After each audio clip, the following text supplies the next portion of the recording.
Hello, everybody. Welcome. As you pop on, if you will just take a quick second, open up your little chat box and give us a hello. Tell us your name, the company you're with. Maybe say hello to another friend if you recognize somebody else on the call today. We're going to get started here very soon. I'm just going to wait for a couple more people to jump on.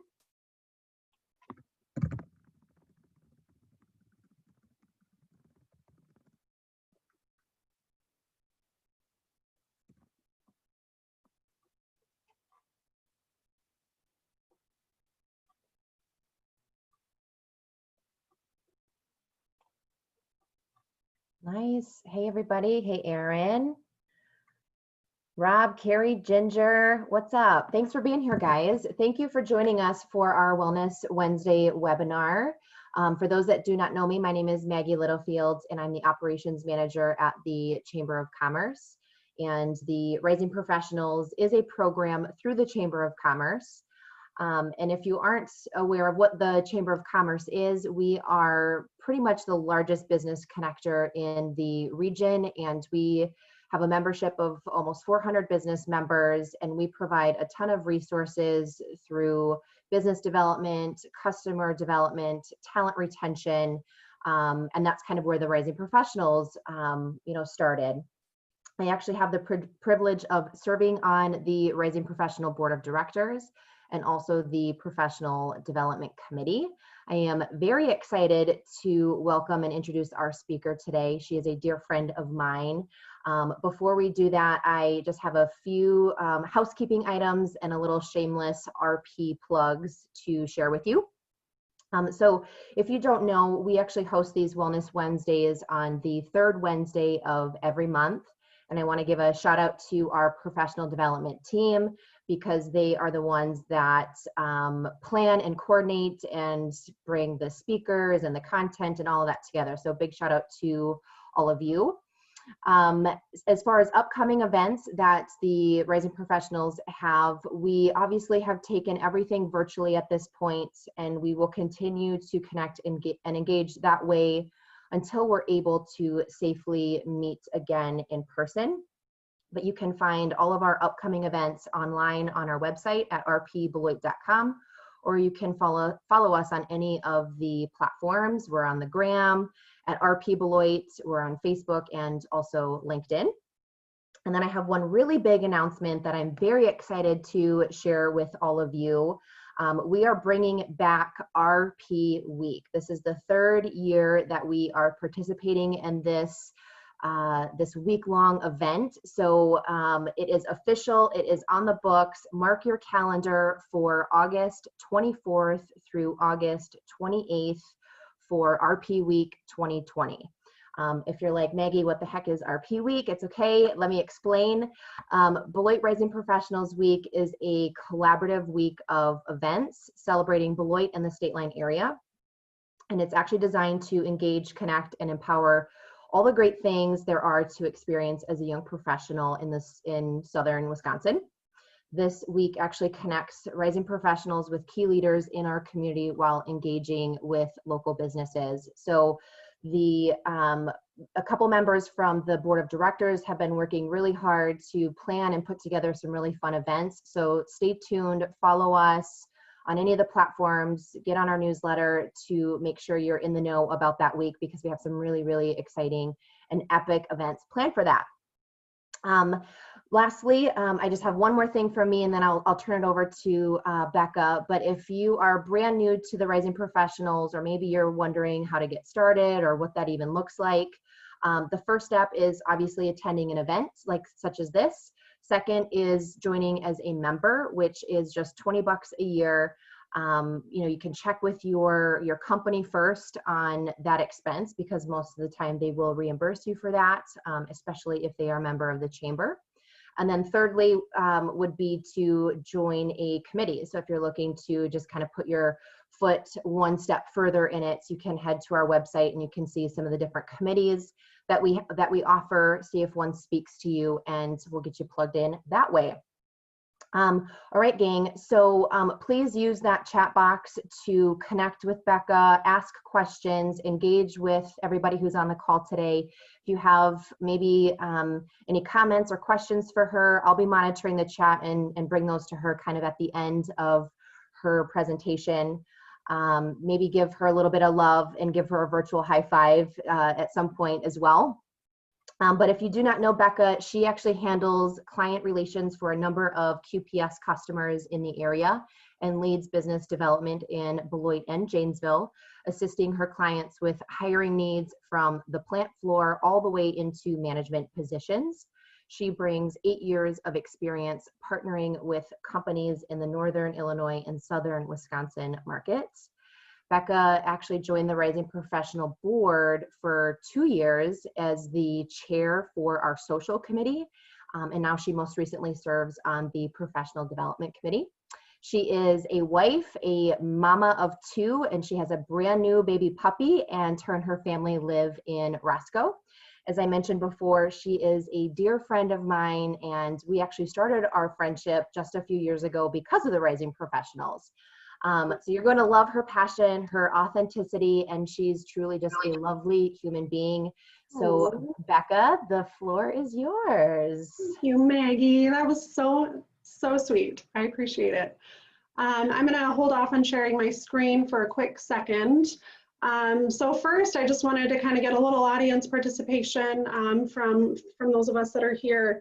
You should see like a little kind of wave your hand button at the bottom of your screen. So I just wanted to ask, think about this question. Could you raise your hand if you've ever experienced anxiety or overwhelm in your life? Everyone wants to raise your hand and wave at me.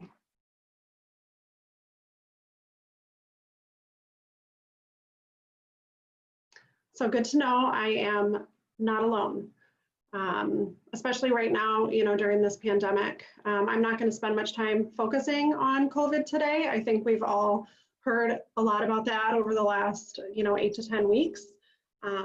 But definitely anxiety has, resurfaced a little bit for me during this time, and I've had to do some work around that. So right now I'm going to stop sharing my video, and I'll restart it here in just a moment.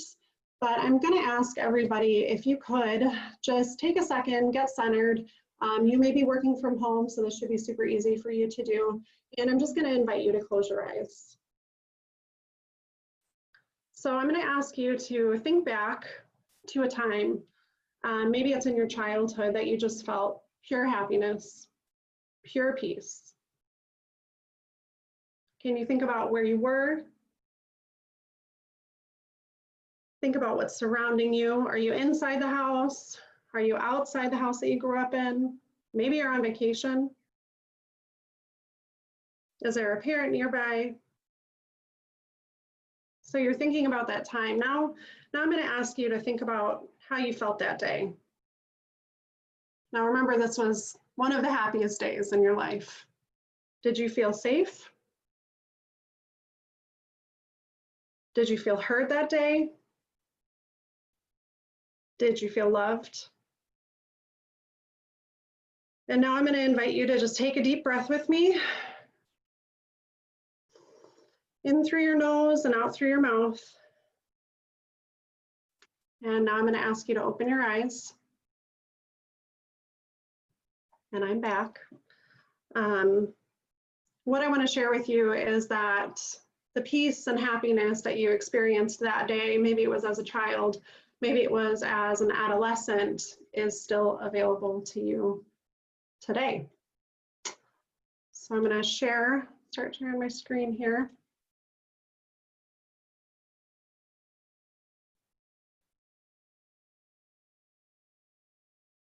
So first, I'm going to start with why I'm sharing. I am a salesperson with QPS Employment, and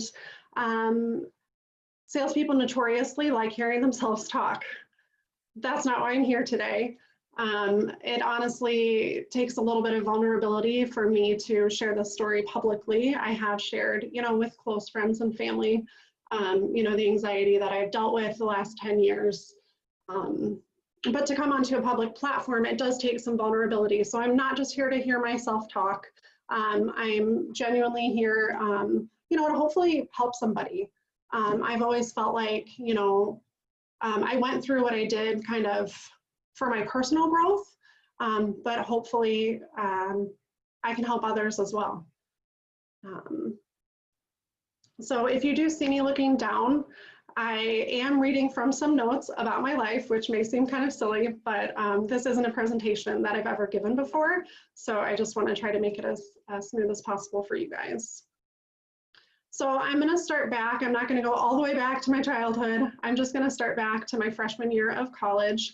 I was definitely a homebody through high school, super close with my family, 4 siblings, you know, pretty amazing family that I grew up with. And like everyone in my graduating class in high school, where are you going to college? Where are you going away to college? And I wanted to go somewhere really cool. And so I ended up at the University of Evansville in Indiana. I had played piano all throughout, done some competitions, and was pretty serious about it. And when I wanted to decide, you know, you're 18, you're trying to decide what to do with your life, I'm like, okay, well, what am I good at? Okay, I'm good at piano, and I like helping people. So I'm going to be a music therapy major. Not that many colleges had music therapy programs, so that was one of the reasons I chose University of Evansville. However, this put me, you know, about 4 hours away from home. So that's really when anxiety started for me in my life. I had never really experienced anxiety before. I've talked to other people who, as adults, had never previously experienced anxiety, and then due to circumstances started having anxiety in their 40s or even in their 50s. So I really didn't have anxiety as a teenager or a kid, but being 4.5 hours away from home, my car broke down on the way to college, so I didn't have a car. And you know, 12, 13 years ago, cell phones weren't necessarily like mandatory. So my parents stopped paying for my cell phone bill because I had a dorm line in my dorm. So I didn't have a cell phone, and technology was just different, you know, then. So at night when I was, you know, trying to fall asleep, the panic would happen. And I actually started having panic attacks, trying to fall asleep. What also didn't help was how intense my music program was. So my professor's name was Dr. Unger. He was Canadian, which I was born in Canada, so we had that in common, but that's where the commonalities stopped. He was about 6'5", very serious piano professor, and I had 2 hours of lessons with him a week, and then had to practice 2 hours a day alone in their studios, you know, in the basement. There were all these separate practice rooms. So it was a really high pressure program. I was in music theory classes, so trying to maintain that on top of like my regular studies, and I took a full load. So it was a pretty stressful time for me. So the following year, that summer after my year at Evansville, I made it through, I did fine. But that summer at home, I just thought, you know what? I don't think I want to stay in this program. I don't think piano is going to be a profession for me. Although I love it, I think it's kind of more of a hobby. And then I didn't know what I wanted to do. And so I didn't want to go back to a private school undeclared. So I decided to transfer and go to a state college in my hometown. So back at home in Dayton, Ohio, and I wake up early one morning for a super early dentist appointment. It was literally 7:30, I had to be there. So didn't eat breakfast, just got up, brushed my teeth, you know, showed up at the dentist, normal cleaning, everything was fine. And I get up, I'm not feeling stressed at all, go up to the checkout desk, and that's the last thing I remember. I woke up in a hospital room, actually during my CAT scan, unfortunately, and found out that standing at the desk by myself, drove myself to my appointment, I had timbered and literally passed out, fell flat on my head on a very thin carpet, you know, in a medical office environment, you know, there's like a thin layer of carpet and concrete. So it wasn't a good situation. You know, fortunately I was okay. I just suffered from a minor concussion physically, but emotionally, I think on top of what I had experienced with panic attacks the year before, my anxiety, it just seemed like a breeding ground, and it kind of took over my life. I started living my life in fear of the next time I would pass out. I had a real story that my fear was based on. So it was something that I could kind of hold on to. Unfortunately, I did pass out again, literally for no reason. I had a babysitting job, and I was talking to the mom after she had come home from work. And I remember I was standing in her laundry room, which was like attached to her bedroom. And she was sitting on her bed. I don't know why I remember all this. I passed out, like no reason, just passed out. So, hey, who else better to pass out in front of than an ER doctor? She said I was fine. She took my blood pressure. It might have been low, I can't remember. So after that episode, we started looking into it a little bit more medically, and my dad's a doctor, and so he made sure that all this testing got ordered. They put me on a tilt table. They diagnosed me with a syndrome called vasovagal syncope, which basically just means a passing out problem. Well, great, I already knew that. So I did go on a medicine that kind of helped stabilize things for about 6 months, and I didn't pass out again. I think I passed out maybe 3 times total, one being on the tilt table. Didn't pass out again, but again, that fear was just there. So I kept pushing through, didn't really know what other options I had. And this is my college sweetheart who actually moved to Dayton when I transferred schools. And we eventually got engaged and got married at after we graduated. So we got married in around 2007, and literally right when we graduated college was when the stock market was crashing. So we were trying to find jobs. Dayton hadn't really been a thriving economy before the crash. So you can imagine after the crash, things were pretty bad there. They lost a huge DHL plant there, and I was applying to any kind of job that seemed somewhat professional. I remember applying to a job to sell windows and doors to work in their showroom and didn't get it. I wasn't, super marketable. You're 21 years old out of college, you don't have a lot of experience. So my husband was offered a job by his family to come back to Rockford, Illinois, which is where we sit today, or thereabouts, and work for his family's business. They have a manufacturing company. I'm on the phone. Okay, my kids are home. Yeah, sure. Close the door. Sorry, guys. They're watching themselves right now. They're old enough, don't worry. Anyway, so we moved back to Rockford. So you guys know from now that I'm kind of a homebody and I have really close family, but we decided to pick up and leave. We couldn't find jobs and an opportunity arose, so we took it. In Rockford, my first position was as an executive assistant with a very small firm. I was its only employee. I was kind of a startup, and we did telecom tax recovery. So college graduate taking an executive assistant position, I mean, it was a good job, but a lot of people come out of college kind of wanting that dream job, and that's just not always the case. You have to start somewhere. So I took the position and worked in it for 6 months, kind of watched what my boss was doing, and then he offered to show me the ropes of sales, and he kind of said, look, this is what the opportunity could be. You'd be commission only for your selling part of the job, and then the other 32 hours a week continue to work as my executive assistant, which literally entailed buying groceries, doing all kinds of crazy things for them, which I loved. It was super fun. So I was up for the challenge. I was interested, so he trained me, kind of told me, helped me make cold calls. We put together emails and scripts for, reaching out to Fortune 500 companies. Those were our main targets.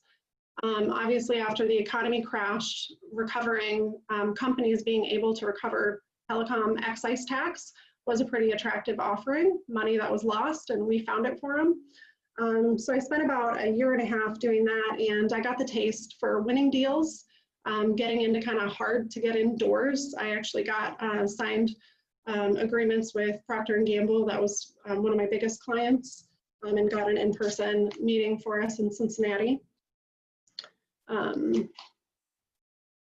Unfortunately, though, my anxiety was still, it was very high during that time. I hadn't necessarily done anything to fix it. I was just kind of running from it. Still had the passing out fear, and it really was the worst in like grocery store settings or places where I felt kind of out of control. It was also super bad in social environments and social settings. So here I am in a new town, I need to make friends, and I had zero confidence with those friends. I just had so much negative self-talk going on around that. So it was really difficult for me to develop relationships in Rockford. And I really didn't trust myself. And later on, I realized at that time in my life, I didn't even like myself, sadly. I grew up, I was a perfectionist. I still kind of am a perfectionist, and I'm a people pleaser. So for me not to be happy with myself, how can anyone else be happy with me? I didn't think I fit in, and then I didn't think I was deserving. I didn't feel like I could step out on my own to be successful, and didn't really trust myself. I really let fear take the wheel in my life and drive me. I remember being up sometimes in the middle of the night, can't sleep, you know, panicking, literally having, you know, panic attacks. It was a really challenging time. So thankfully, I literally stumbled upon this book by Dr. Dyer. I don't know, raise your hand if you've heard of him or put a chat in there. He's amazing. So the book, it was actually an audio version of it, CDs. And I see some comments coming up. I would play it in my car, you guys. I just looped it. And this was all new information to me. I didn't know that I could control my thoughts. I just wasn't aware of it. So it was like earth-shattering information. I worked really hard to, I identified that I had a negative thinking problem, and I worked really hard to change some of those patterns. And I decided I was going to think my way out of the deep hole that I was in. So areas that I realized I was stuck at this time, I had a disaster mentality. I expected the worst, lived in a state of fear, which are some of the things I've already touched on, created a habit of negative thinking. I also had a habit of negative self-talk. So that perfectionist, I was kind of beating myself up all the time. And I thought I was making myself better. Like, oh, you should be better at that. Like, you should get this in life, that in life, you know. I wasn't making myself better. It was hurting myself. I think there was definitely a lack of self-care and self-reflection. You know, in college, I had played sports all throughout high school, and then in college, like, what sports can you play? Maybe intramural, but I hadn't really been doing any of that. So there was definitely a lack of like consistent exercise in my life. It wasn't a real priority. And then one thing as well, I think what had continued to keep me stuck during this time from 20 to 25 was that I didn't seek outside support. So I was leaning really hard on my husband and on my mom during anxiety, panic attacks, calling my mom, crying, but I didn't go outside that.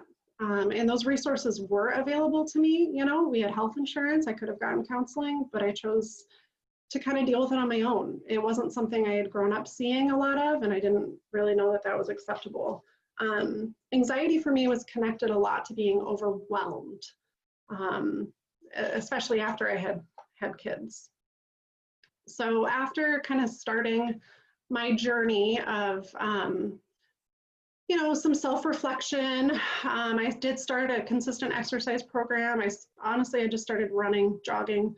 I lost about 25 pounds, and I decided to really wanted to kind of spread my wings. Like, I felt like I had personally hit a milestone of having less anxiety. Anxiety was no longer kind of driving that wheel of my life.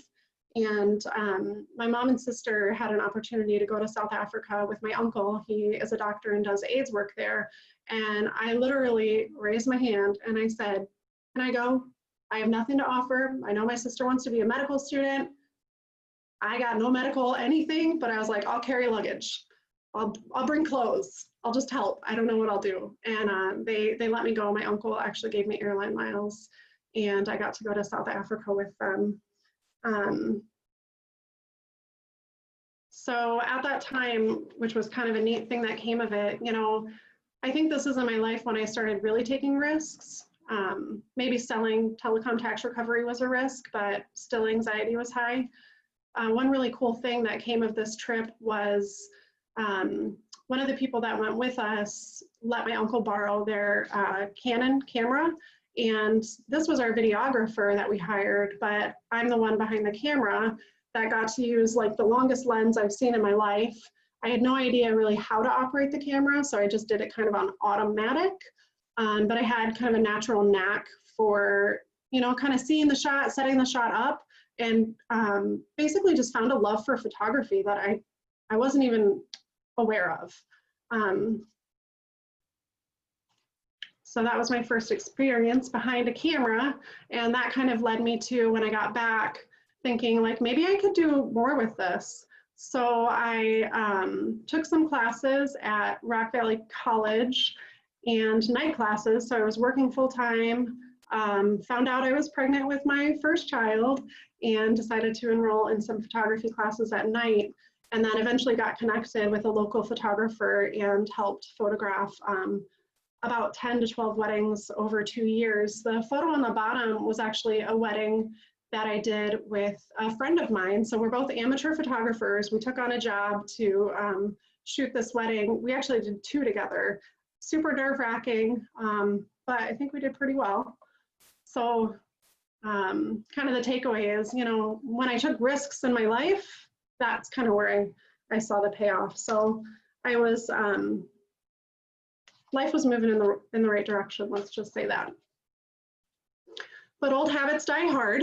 I still hadn't sought any, you know, like formal help for my anxiety. I had changed some of my negative thinking patterns. I felt better physically. I had lost weight, but I still like wasn't really happy, and that really bothered me. It made me feel ungrateful. I had what looked like a really good life, so it's like, what's wrong with you? Why aren't you happy? Honestly, I was frustrated with myself. So that's what actually led me to reaching out to a life coach. I remember it was one night, again, unfortunately, in the middle of the night. I reached out to an old friend from college that I saw on Facebook had turned life coach. I know there's different opinions out there about life coaches. It's something that has worked for me though. And it was a hard leap, honestly. Like I, you know, had a child, husband and I both worked full time. We had a lot of bills to pay. So adding this expense to our lives was challenging. But my husband was super supportive, and I spent a 1.5 years working one-on-one with a life coach, which equated to 77 weeks of my life that I really dug in. What it did for me was it created like a disciplined me time. It was a set time every week that I just honored for myself. It kind of helped me get self-care rituals in place. I started learning how to meditate, do breath work, and made journaling a priority. I had used to journal, but then I stopped when I got married. Honestly, I was really insecure about journaling in front of my husband before. And then I had major breakthroughs working with a life coach on what I was holding on to and what it meant to me. So I found out through journaling and inner work that I viewed anxiety, I didn't know this, obviously, but I realized I viewed anxiety as something that made me special. It set me apart. I like to be unique. I'm an individual.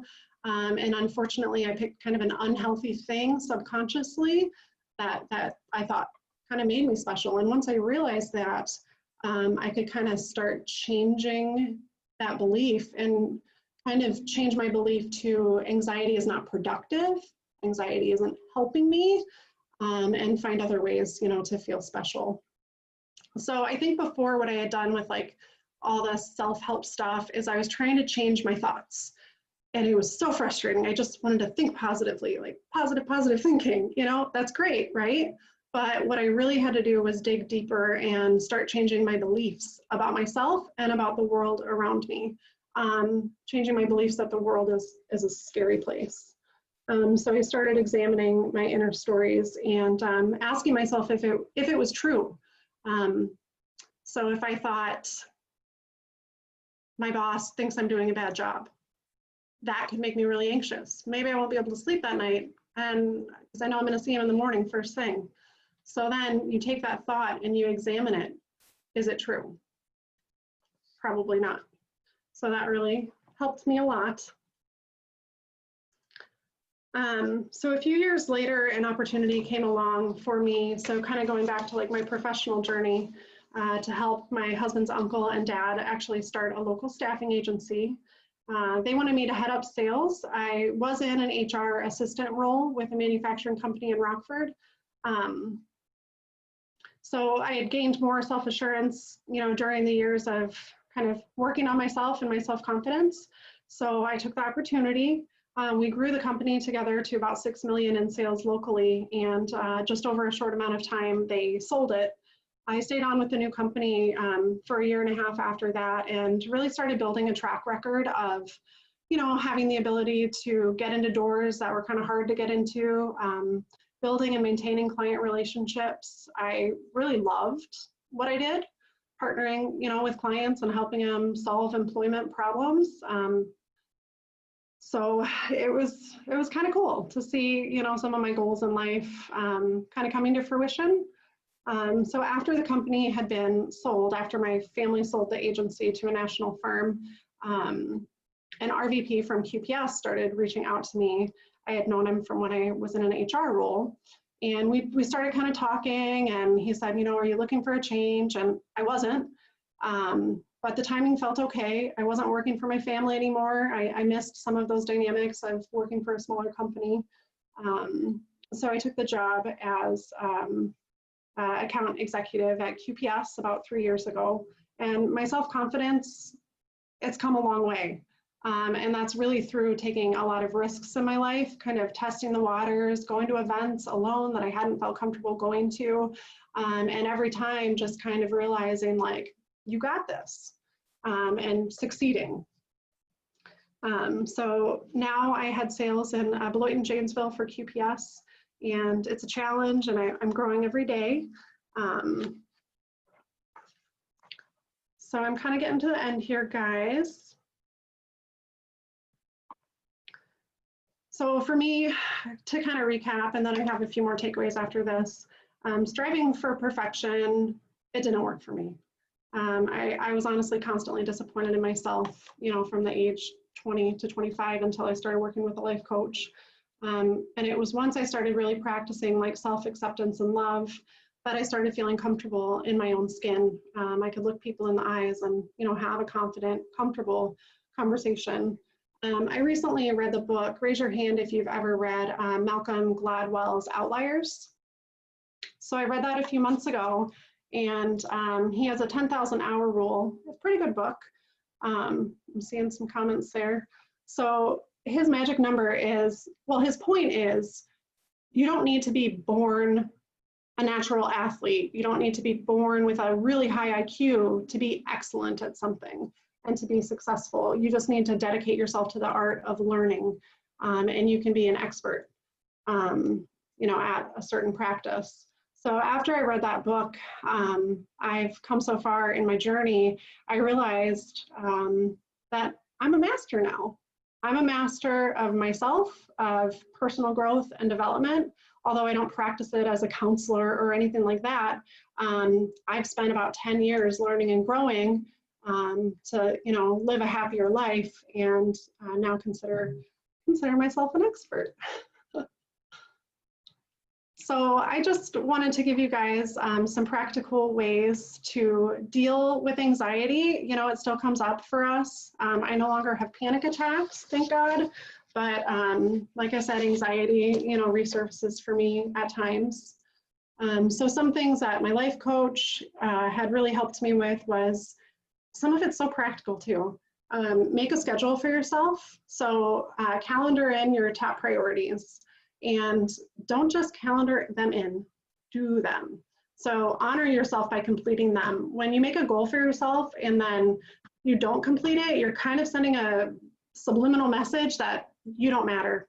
You're not a priority, and that's not true. So honor yourself by completing your goals. Make goals, write them down monthly and yearly. And I try to save my goals in like a Word document and then kind of reflect over previous years. And it can be incredible, all the things that like I'll tick off that I completed. So I remember looking at a year or two ago, and it was like, you know, buy a bigger house. I don't know, I can't remember all of them. The one thing I hadn't done was swim with a dolphin. Still working on that one, but I think I had like 10 goals written down, and I had accomplished all of them by the year end. So it's really cool, the power of writing down your personal and professional goals and what you can accomplish. Definitely journaling, male or female. I know it might feel a little weirder, but try and figure out an area, you know, where you can kind of make space to journal. Lately for me, it's been waking up earlier in the morning. We got that puppy that Maggie mentioned, and so I wake up with her around 6 a.m. and I spend about a half hour meditating and journaling. Identify areas in your life where you feel lacking, like what feels bad in your life? Is it relationships? Is it a certain relationship?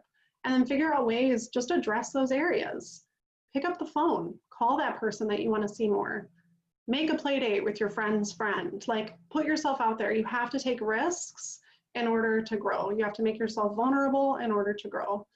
I already talked about meditating, but one thing I will say that's really helped me is kind of silly, but YouTube. I don't know if you guys have the app, but I sometimes at night I'll just Google guided sleep meditations and do a quick, 10-minute meditation. And it's actually gotten to the point where my husband will listen to them with me.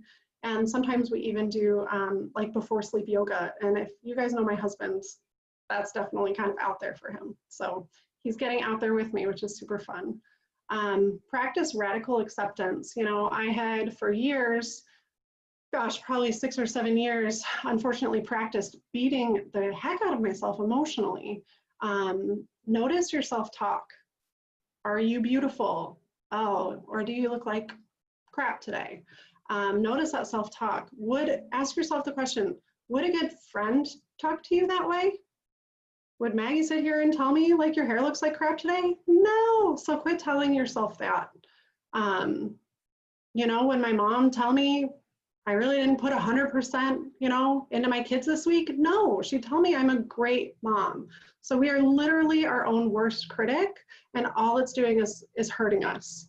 And then if you're caught in a worry loop, so when I was first working on kind of how do I get outside of this anxiety, one thing, the tool that my life coach gave me was literally do something to disrupt the loop. And it can be something kind of drastic. Go on a jog, sing a song, dance. I don't know, but it's definitely not a healthy place to be. So although you don't want to run from it in fear, you want to confront it. There's still ways that you can kind of stop that loop. So a few other resources. This is very limited list. Byron Katie has some awesome videos online with the work. She has a 4-question process that you can go through. If there's anything that's worrying you, it can address it. Some of the questions she answers are super serious, and so it can kind of seem like she's trivializing things. But if you use a scenario in your life and put it through this 4-step process, I think you would find that it would help. And oftentimes, I found the victim mentality was a problem for me. I always wanted to point the finger like, you're wrong, it's your fault I feel this way. And once you do the work, you realize I'm in charge of me. I'm in charge of my feelings. It's my fault I feel this way. So it's pretty incredible stuff. Radical Acceptance by Tara Brach. It's an Audible book that I listened to recently, and she's a little Eastern religion, I guess you could say, but still has some beautiful points.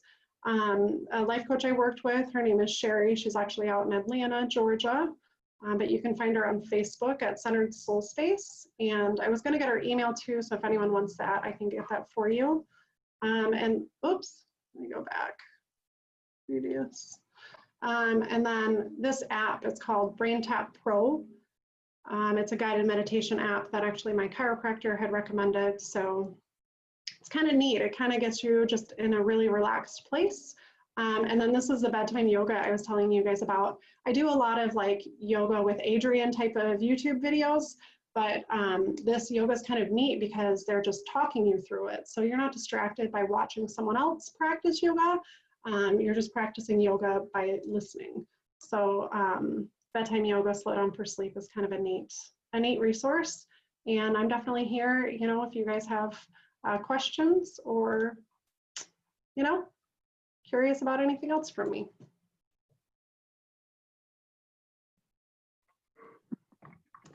Okay, can we just give a huge high five, virtual high five to Becca, because that was just beautiful, inspiring, and you did an amazing job. I know it's not easy to share like the deepest, darkest, vulnerable parts of our struggle. So For sure. you've gotten some high fives where there was just some fun dialogue. It looks like people were sharing some tips.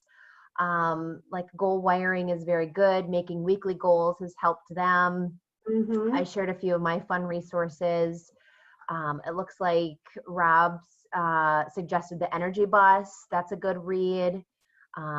Looks like we're all on the same page as far as like journaling and just that personal development. So